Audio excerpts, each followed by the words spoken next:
guardas da prisão estavam mobilizados, a medalha militar lhes era concedida a título póstumo. No entanto, se os detidos não fizeram ouvir nenhum protesto, os meio-militares não aceitaram bem a ideia e fizeram notar com razão que se podia estabelecer no espírito do público uma lamentável confusão. Fez-se justiça ao seu pedido e pensou-se que o mais simples era atribuir aos guardas a medalha da epidemia. Para os primeiros, porém, o mal estava feito e não se podia pensar em retirar-lhes as condecorações e os meios militares continuaram a manter o seu ponto de vista. Por outro lado, no que se refere à medalha da epidemia, ela apresentava o inconveniente de não produzir o efeito moral que se obtivera através da atribuição de uma condecoração militar, já que em tempo de epidemia era banal obter uma condecoração deste gênero. Todos ficaram descontentes. Além disso, a administração da penitenciária não pôde autuar como as autoridades religiosas e, em menor escala, as militares. Na verdade, os monges dos 2 únicos conventos da cidade tinham sido dispersados e alojados provisoriamente em casas de famílias piedosas.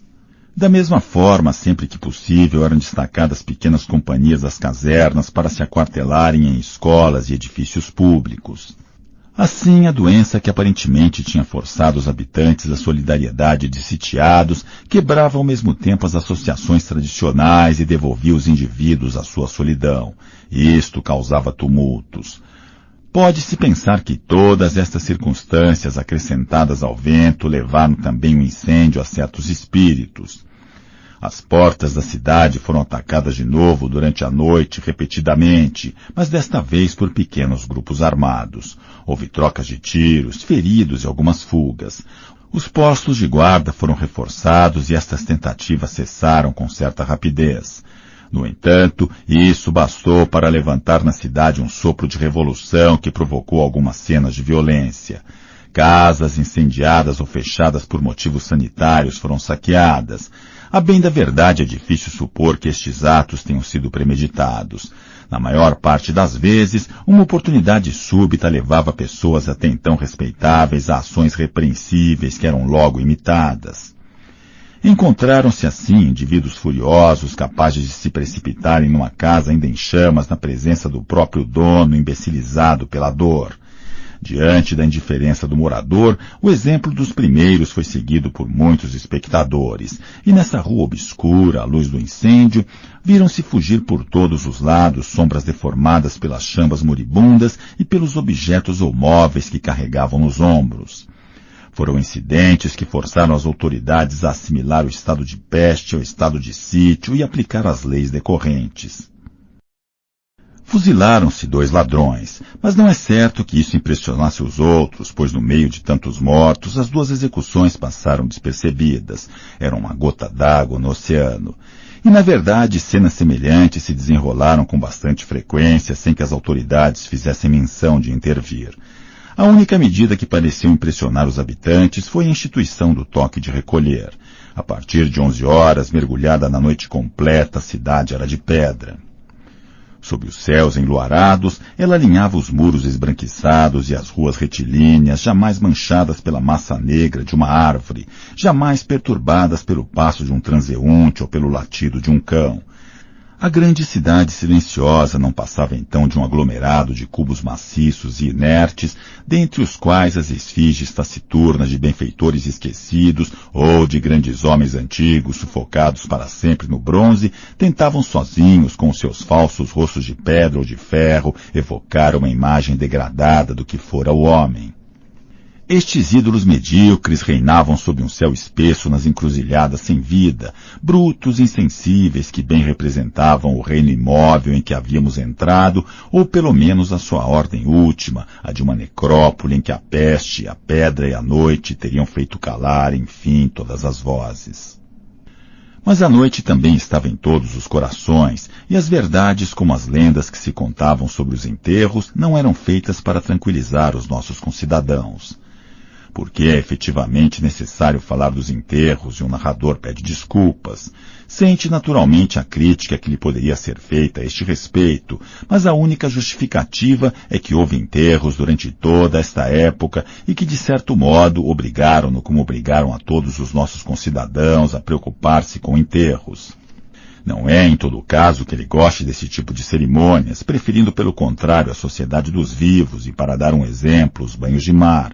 Mas, afinal, os banhos de mar tinham sido suprimidos e a sociedade dos vivos receava durante todo o dia ser obrigada a ceder o lugar à sociedade dos mortos.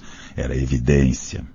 Na verdade, era sempre possível esforçar-se por não vê-la, fechar os olhos e recusá-la, mas a evidência tem uma força terrível que acaba sempre vencendo. Qual o meio, por exemplo, de recusar os enterros no dia em que os nossos entes queridos precisam ser enterrados? Pois bem, o que caracterizava no início as nossas cerimônias era a rapidez. Todas as formalidades haviam sido simplificadas e, de uma maneira geral, a pompa fúnebre fora suprimida. Os doentes morriam longe da família e tinham sido proibidos os velórios rituais, de modo que os que morriam à tardinha passavam a noite sós e os que morriam de dia eram enterrados sem demora. Naturalmente, a família era avisada, mas na maior parte dos casos não podia deslocar-se por estar de quarentena se tinha vivido perto do doente. No caso da família não morar com o defunto, apresentava-se a hora indicada, que era a da partida para o cemitério, depois de o corpo ter sido lavado e colocado no caixão. Suponhamos que esta formalidade se tenha passado no hospital auxiliar de que se ocupava o Dr. Riet. A escola tinha uma saída por trás do edifício principal. Numa grande peça que dava para o corredor, amontoavam-se os caixões. No próprio corredor, a família encontrava um único caixão, já fechado. Passava-se logo ao mais importante, quer dizer, fazia-se o chefe da família assinar papéis. Em seguida, colocava-se o corpo num carro, que podia ser um verdadeiro carro funerário ou uma ambulância adaptada. Os parentes tomavam um dos táxis ainda autorizados e a toda velocidade os carros dirigiam-se ao cemitério por ruas exteriores. À porta, os guardas faziam parar o cortejo, davam uma carimbada no salvo-conduto oficial, sem o qual era impossível ter o que os nossos concidadãos chamam de última morada. Desapareciam e os carros iam colocar-se perto de um quadrado onde numerosas covas esperavam que as enchessem. Um padre acolhia o corpo, pois os serviços fúnebres tinham sido suprimidos na igreja. Tiravam o caixão para as preces, passavam-lhe uma corda, era arrastado, deslizava, batia no fundo, o padre agitava o seu hisope e já a primeira pá de terra caía sobre o esquife. A ambulância partiu um pouco antes para se submeter a uma desinfecção, e enquanto as pás de terra ressoavam cada vez mais surdas, a família metia-se no táxi. 15 minutos depois chegava em casa. Assim, tudo se passava, na verdade, com o máximo de rapidez e o mínimo de riscos. E, sem dúvida, no princípio, pelo menos, é evidente que o sentimento natural das famílias se ofendia. Em tempo de peste, porém, não é possível levar em conta semelhantes considerações. Tinha-se sacrificado tudo à eficácia.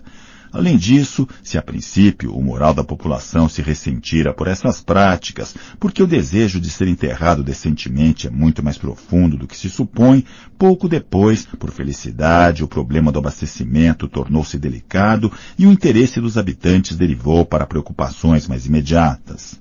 Absorvidas pelas filas que era preciso fazer, pelas providências a tomar e pelas formalidades a cumprir caso quisessem comer, as pessoas não tiveram tempo de se ocupar da maneira como se morria à sua volta e como elas próprias morreriam um dia. Assim, estas dificuldades materiais que deviam ser um mal revelaram-se depois um benefício, e tudo teria corrido bem se a epidemia não se tivesse alastrado, como já vimos, pois os caixões escassearam, faltou pano para as mortalhas e lugar nos cemitérios. Foi necessário tomar algumas precauções. O mais simples, e ainda por razões de eficácia, pareceu agrupar as cerimônias, e quando a coisa era necessária, multiplicar as viagens entre o hospital e o cemitério.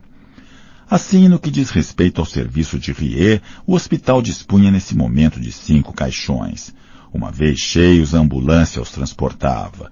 No cemitério eram esvaziados, os corpos cor de ferro eram colocados em macas e esperavam um lugar preparado para esse fim.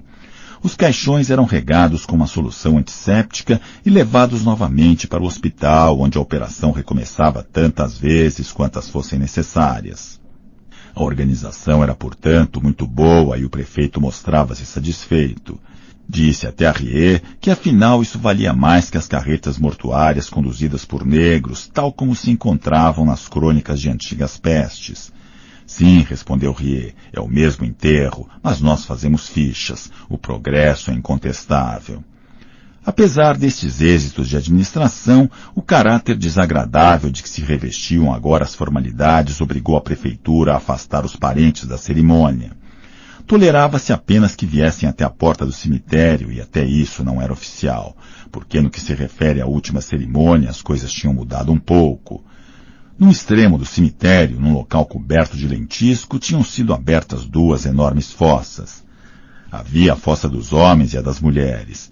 Sob este aspecto, as autoridades respeitavam as conveniências e só foi muito mais tarde que, pela força das circunstâncias, este último pudor desapareceu e se enterraram de qualquer maneira uns sobre os outros, sem preocupações de decência, os homens e as mulheres.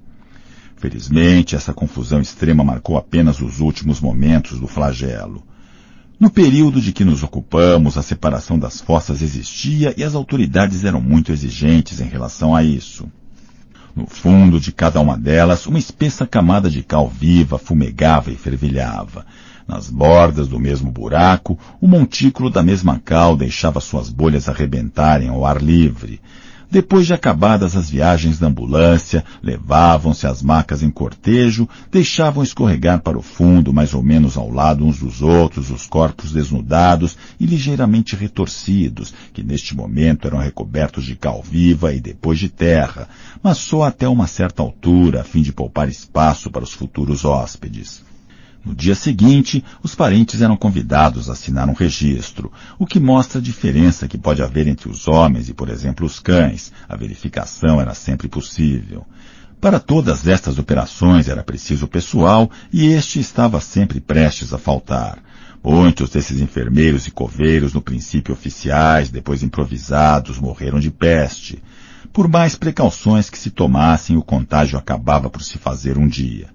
No entanto, quando se pensa bem, o mais extraordinário é que nunca faltaram homens para exercer esta profissão durante todo o tempo da epidemia.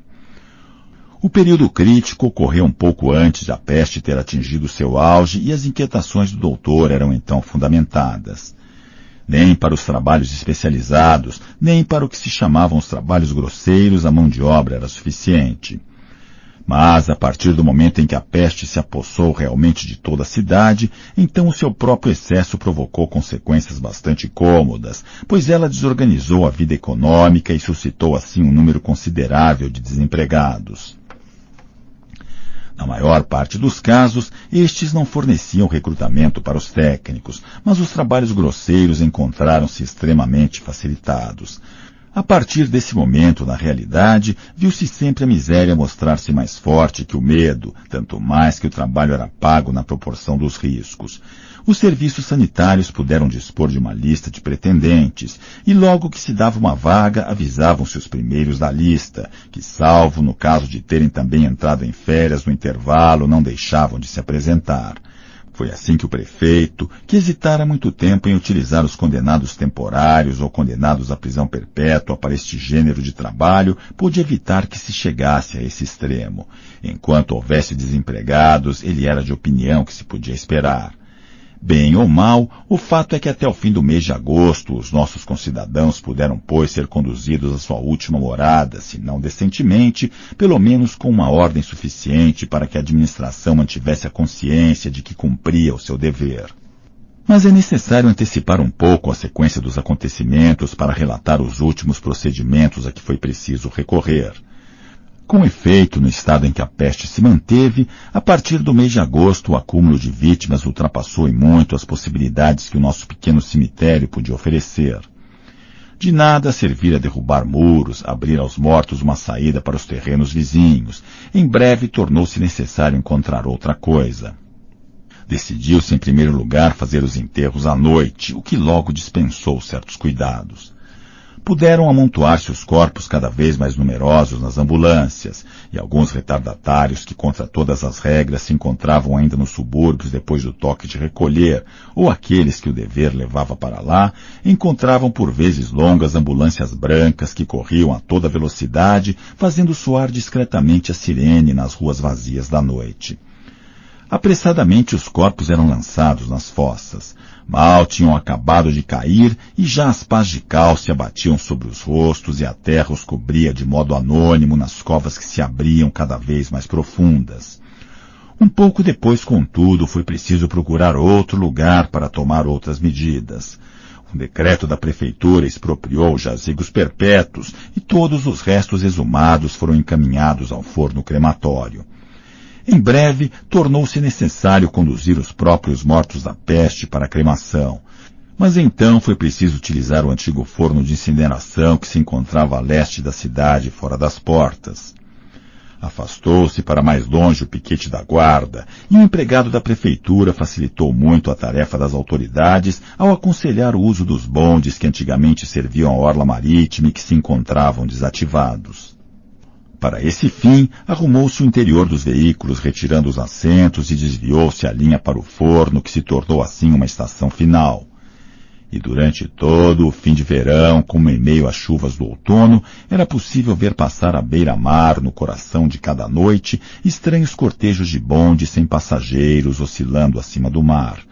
Os habitantes acabaram sabendo de que se tratava. E apesar das patrulhas que proibiam o acesso à orla marítima, alguns grupos conseguiam insinuar-se com certa frequência por entre os rochedos escarpados sobre as vagas para tirar flores aos carros à passagem dos bondes. Ouvia-se então solavancos dos veículos na noite de verão com a sua carga de flores e de mortos. Pela manhã, em todo o caso, nos primeiros dias, um vapor espesso e nauseabundo pairava sobre os bairros orientais da cidade. Na opinião dos médicos, essas exalações, embora desagradáveis, não eram nocivas a ninguém, mas os habitantes desses bairros ameaçaram imediatamente abandoná-los, persuadidos de que a peste assim se abatia também sobre eles do alto dos céus, de modo que as autoridades foram obrigadas a desviar a fumaça por um sistema de canalizações complicadas e os habitantes acalmaram-se. Só nos dias de muito vento, um vago cheiro vindo do leste lhes lembrava que estavam instalados numa nova ordem e que todas as noites as chamas da peste devoravam o tributo que eles pagavam. Foram estas as consequências extremas da epidemia. Mas felizmente ela não aumentou depois, porque se pode calcular que a engenhosidade das nossas repartições, as disposições da prefeitura e até mesmo a capacidade de absorção do forno poderiam ter sido ultrapassadas. Rie sabia que se tinham previsto então soluções desesperadas, como o lançamento dos cadáveres ao mar, e imaginava facilmente a sua espuma monstruosa sobre a água azul. Sabia também que se as estatísticas continuassem a subir, nenhuma organização, por melhor que fosse, resistiria, que os homens viriam morrer amontoados e apodrecer na rua, apesar da prefeitura, e que a cidade veria nas praças públicas os mortos agarrarem-se aos vivos com um misto de ódio legítimo e de estúpida esperança. De qualquer forma, era este tipo de evidência ou de apreensão que mantinha nos nossos concidadãos o sentimento do exílio e da separação. A este respeito, o narrador sabe perfeitamente o quanto é lamentável não poder relatar algo de verdadeiramente espetacular, como, por exemplo, algum herói altruísta ou alguma ação brilhante, semelhantes aos que se encontram nas velhas histórias. É que nada é menos espetacular que um flagelo, e pela sua própria duração as grandes desgraças são monótonas. Nas lembranças dos sobreviventes, os dias terríveis da peste não surgem como grandes chamas intermináveis e cruéis, e sim como um interminável tropel que tudo esmaga à sua passagem. Não, a peste nada tinha a ver com as grandes imagens exaltadas que tinham perseguido o Dr. Rie no princípio da epidemia.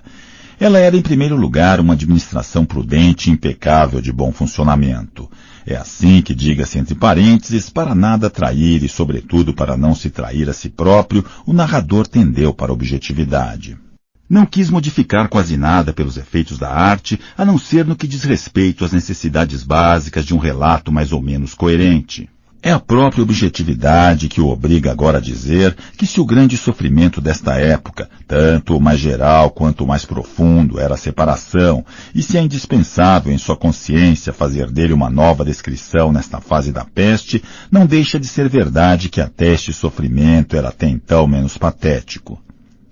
Teriam os nossos concidadãos, pelo menos os que mais haviam sofrido com esta separação, se habituado à situação? Não seria inteiramente justo afirmar tal coisa. Seria mais exato dizer que tanto moral quanto fisicamente sofriam de descarnação. No começo da peste, lembravam-se nitidamente do ente que haviam perdido e sentiam saudade. Mas se lembravam nitidamente do rosto amado, de seu riso, de determinado dia que agora reconheciam ter sido feliz, tinham dificuldade de imaginar o que o outro podia estar fazendo no próprio momento em que o evocavam e em lugares de agora em diante tão longínquos. Em suma, nesse momento tinham memória, mas uma imaginação insuficiente. Na segunda fase da peste, perderam também a memória. Não que tivessem esquecido esse rosto, mas o que vem a dar no mesmo, ele perder a carne, já o não sentiam no interior de si próprios. E enquanto tendiam a queixar-se nas primeiras semanas de só lhes restarem sombras das coisas amadas, compreenderam com a continuação que essas sombras podiam tornar-se ainda mais descarnadas ao perderem até as cores ínfimas que a recordação conservava. A fim desse longo tempo de separação, já não imaginavam essa intimidade que fora sua, nem como havia podido viver perto deles um ser em que podiam a todo momento pousar a mão. Deste ponto de vista, tinham entrado na própria ordem da peste, tanto mais eficaz quanto mais medíocre era. Ninguém mais entre nós tinha grandes sentimentos, mas todos experimentavam sentimentos monótonos. É tempo de acabar com isso, diziam os nossos concidadãos, porque em período de flagelo é normal desejar o fim dos sofrimentos coletivos e, na verdade, desejavam que aquilo acabasse. Mas tudo isso se dizia sem o calor e sem o sentimento amargo do princípio, e apenas com as poucas razões que nos restavam ainda claras, que eram bem pobres. Ao grande impulso feroz das primeiras semanas, sucedera um abatimento que seria erro considerar como resignação, mas que nem por isso era menos uma espécie de aquiescência provisória. Os nossos concidadãos tinham se adaptado, como se costuma dizer, porque não havia outro modo de proceder. Tinham ainda naturalmente a atitude da desgraça e do sofrimento, mas já não o sentiam. De resto, o Dr. Riet, por exemplo, achava que essa era justamente a desgraça e que o hábito do desespero é pior que o próprio desespero. Antes, os separados não eram realmente infelizes, pois havia no seu sofrimento uma luz que acabava de se extinguir. Agora, eram vistos pelas esquinas, nos cafés ou em casa dos amigos, plácidos e distraídos e com um ar tão entediado que, graças a eles, toda a cidade parecia uma sala de espera. Os que tinham uma profissão executavam-na ao ritmo da própria peste, meticulosamente e sem brilho. Todos eram modestos. Pela primeira vez, os separados não tinham repugnância em falar dos ausentes, em usar a linguagem de todos, em examinar a sua separação sob o mesmo enfoque que as estatísticas da epidemia. Enquanto até então tinham subtraído ferozmente o seu sofrimento à desgraça coletiva, aceitavam agora a confusão. Sem memória e sem esperança, instalavam-se no presente. Na verdade, tudo se tornava presente para eles. A peste, é preciso que se diga, tirara a todos o poder do amor e até mesmo da amizade. Porque o amor exige um pouco de futuro e para nós só havia instantes. É claro que nada disto era absoluto, pois se é verdade que todos os separados chegaram a esse estado, é justo acrescentar que não chegaram todos ao mesmo tempo, e que da mesma forma, uma vez instalados nessa nova atitude, lampejos, retrocessos, bruscos estados de lucidez levavam os pacientes a uma sensibilidade mais nova e mais dolorosa. Eram necessários para isso momentos de distração em que eles formavam algum projeto que implicava o fim da peste. Era preciso que eles sentissem inopinadamente e por efeito de alguma graça a mordida de um ciúme sem objeto. Outros encontravam também renascimentos súbitos, saíam do seu torpor em certos dias da semana, no domingo, naturalmente, e aos sábados à tarde, porque esses dias eram consagrados a certos ritos do tempo do ausente.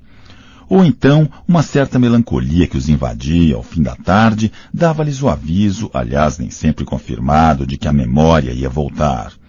Essa hora da tarde, que para os crentes é a do exame da consciência, é dura para o prisioneiro ou o exilado que só pode examinar o vácuo. Ela mantinha os suspensos por um momento, depois voltavam à atonia e encerravam-se na peste.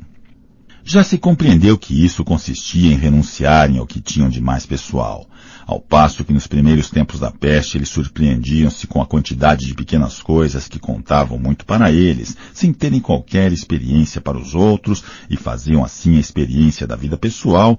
Agora, pelo contrário, só se interessavam por aquilo que interessava aos outros, já não tinham senão ideias gerais, e o seu próprio amor assumira para eles a forma mais abstrata. Estavam a tal ponto abandonados à peste que lhes acontecia às vezes só desejarem o sono e surpreenderem-se a pensar que venham logo os tumores e se acabe com isso. Mas na realidade já estavam dormindo e todo este tempo não foi mais do que um longo sono. A cidade estava povoada por sonolentos acordados que só escapavam realmente do seu destino nos raros momentos em que de noite a sua ferida aparentemente fechava-se e reabria bruscamente. E despertados em sobressalto, apalpavam então distraídos os bordos irritados dessa ferida, redescobrindo no lampejo o seu sofrimento subitamente rejuvenescido e com ele a imagem perturbada do seu amor. De manhã voltavam ao flagelo, quer dizer, à rotina. Mas perguntar-se-á que aspecto tinham esses separados. Pois bem, muito simples, não tinham aspecto nenhum. Ou, se prefere, tinham um aspecto de todos, um aspecto inteiramente geral. Compartilhavam a placidez e as agitações pueris da cidade. Perdiam as aparências do senso crítico ao mesmo tempo que ganhavam as aparências do sangue frio.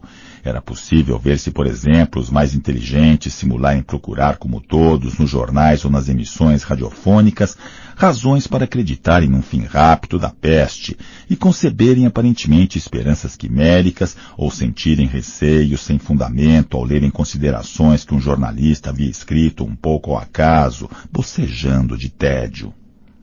Os demais bebiam a sua cerveja ou tratavam de seus doentes, preguiçavam ou se esgotavam, arquivavam fichas ou faziam girar discos sem distinguirem muitos uns dos outros.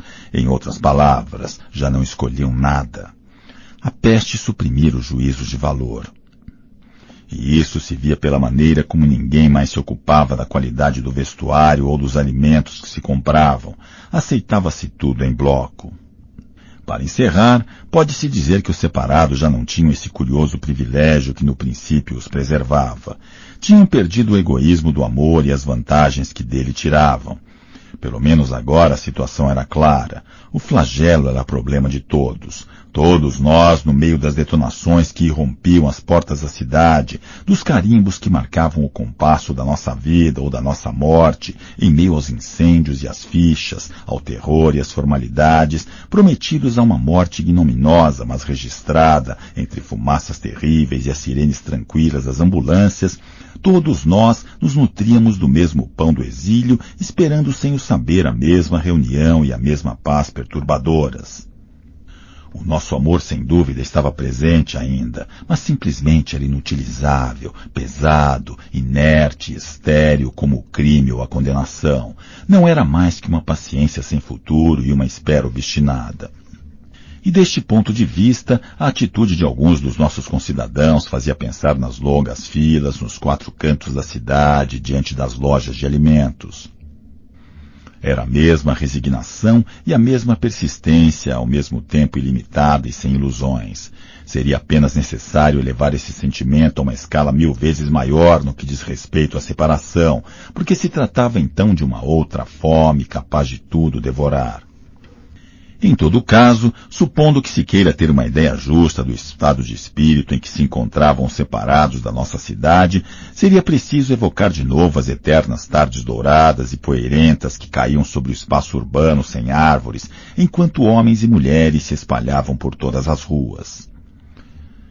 Porque, estranhamente, o que chegava então dos terraços ainda ensolarados, na ausência dos ruídos de veículos e de máquinas que normalmente constituem toda a linguagem das cidades, era apenas um rumor de passos e de vozes surdas, o doloroso deslizar de milhares de solas, ritmado pelo silvo do flagelo no céu pesado, o interminável e sufocante arrastar de pés que enchia pouco a pouco toda a cidade e que, tarde após tarde, dava sua voz mais fiel e mais melancólica obstinação cega que nos nossos corações substituía então o amor.